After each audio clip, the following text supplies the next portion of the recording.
If we can afford these materials at all, Mr. Van Buren. Sylacauga marble ships out of Talladega County, and that might be possible if I manage to swing a few favors. With all due respect, afford the materials. Sir, concrete is sturdy and cheap. Concrete. It's not very attractive. That was a scene from the new movie The Brutalist, starring Adrian Brody, released nationwide next week. It tells the story of an architect who survives the Holocaust to travel to the U.S., bringing that unique style of buildings to America. Brutalist and modern architecture in general will also be getting a close look under the Trump administration in Washington, D.C.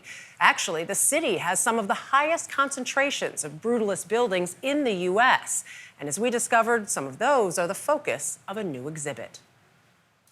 This is just awe-inspiring. It's jaw-dropping really for all amazing. ages. These columns. Yes, the largest interior printing columns in the world when they were built. I don't know how we dust it. Don't ask me. At the National Building Museum in Washington, D.C., the city's much-maligned concrete beacons of brutalism are getting a fresh look. People love to hate brutalism. Eileen Fuchs is the museum's president. They're characterized by, people call them humorless buildings, or these like monolithic, big bricks, like severe, brutal buildings, but that's not where the word comes from. Brutalism actually is kind of a derivation of a French term of béton brut, which means raw concrete. What is that inspiration for this style? It's a post-World War II moment when we are looking at European cities that need to be rebuilt quickly, that need that efficiency. That efficiency also unleashed architectural possibilities. Major developments in structural design and new methods of fabrication and construction have made concrete a material of unlimited architectural forms and shapes. The concept of brutalism arrived in the United States in the early 1960s. It favored design over decoration. Early examples include the Marina Towers in Chicago and Rudolph Hall at Yale University. We do not imitate, for we are a model to others. In 1961, President John F. Kennedy convened a committee to decide on a new building style that was efficient, economical, and provided a visual testimony to the dignity, enterprise, vigor, and stability of the American government. I was assigned to do work at this by Secretary Goldberg. The result? The Guiding Principles for Federal Architecture, authored by future longtime Senator Daniel Patrick Moynihan. And we thought, well, why don't we put some strictures in there, some guidelines about what these buildings should look like. Their first project was the Robert Weaver Building, home to the U.S. Department of Housing and Urban Development. Others soon followed, including the Health and Human Services Building named for Hubert Humphrey, and perhaps most famously, the J. Edgar Hoover FBI Building. But not all brutalist creations were built above ground. The D.C. Metro, I say subway, sorry, but the D.C. Metro is absolutely, I think of it as gorgeous. Stunning, it's stunning, and it brings out the beauty of the architecture and the design and the symmetry and the grandiosity.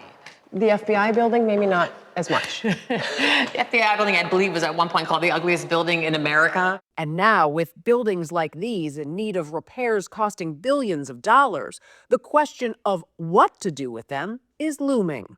Part of what you've done here is reimagined what you could do with this. Exactly. So you take a building like this, the Forrestal building that looked like just relentlessly monotonous, and the architects here are imagining take out a section of it. Bring in new light, bring in new use, bring in people who live here, work here, play there in a totally new way. This building is vibrant, it's different. Yeah. I think it's more interesting to work with something that's already there and try to adapt it to new uses. Jeannie Gang is one of the architects who participated in the Brutalist DC exhibit, including that reimagining of the Forrestal building, the Department of Energy's 1.7 million square foot headquarters. You know, reusing buildings saves about 50 to 70% of our energy that we put into them, the embodied energy. So just for that reason alone, it's good to try to rethink these and try to reuse them. I look at the Forrestal building and I see faceless bureaucracy. Justin Shubo is an architecture critic. Forget reimagined, he wants the buildings gone. You can't make a silk purse out of a sow's ear. If they're buildings that are still in existence, even if it is a small segment of society, even if it is simply elite architects, isn't this a part of our history? Well, I don't think the world is a museum of architecture. The world is a living, breathing place. These buildings are affecting everybody on a daily basis, and they are taking up valuable real estate. So if the world is not a museum of architecture, if our architecture of society isn't out in the world, where is it meant to be? No, what I mean is we should preserve good buildings. But good by what you believe it to be, not everybody. And I do know the majority of people, there's no doubt. Brutalism was not accepted and people didn't like it, but there are architects who see a purpose in taking this recollection of the past, of this era, and having it out there. Well, there are some buildings that are so ugly that only an architect could love it. During President Trump's first term, Shubo helped write an executive order making classical building styles, like the U.S. Capitol, the preferred design for future government constructs. It was later revoked by President Biden, preferring to leave design choices for federal buildings up to the communities they serve. Do you think in this next administration that the focus will be back there in trying to get a national look for federal buildings?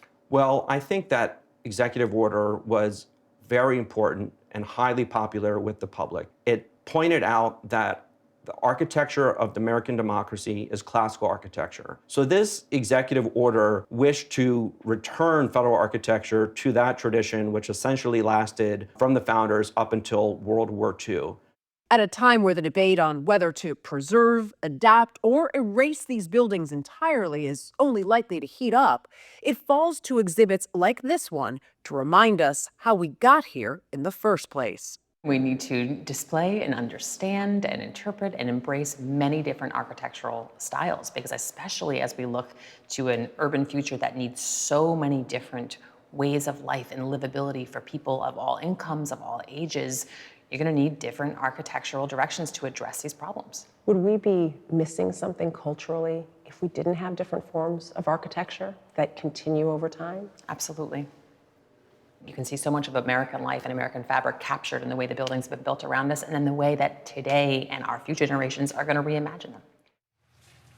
And it's obviously a fascinating debate. I thought also interesting, they started this style because it was so economical to do, and now it's the economics of it that are part of the problem in doing the repairs of them. Oh, wow, that's interesting. Very interesting story. I think it's the hilarious part of the story with Patrick Moynihan is the Penn Station, the new Penn Station that bears his name, is the classical art But tradition. it is, again, you have all these styles that are a part of our history and the fabric of who we are and represent so many. Yeah.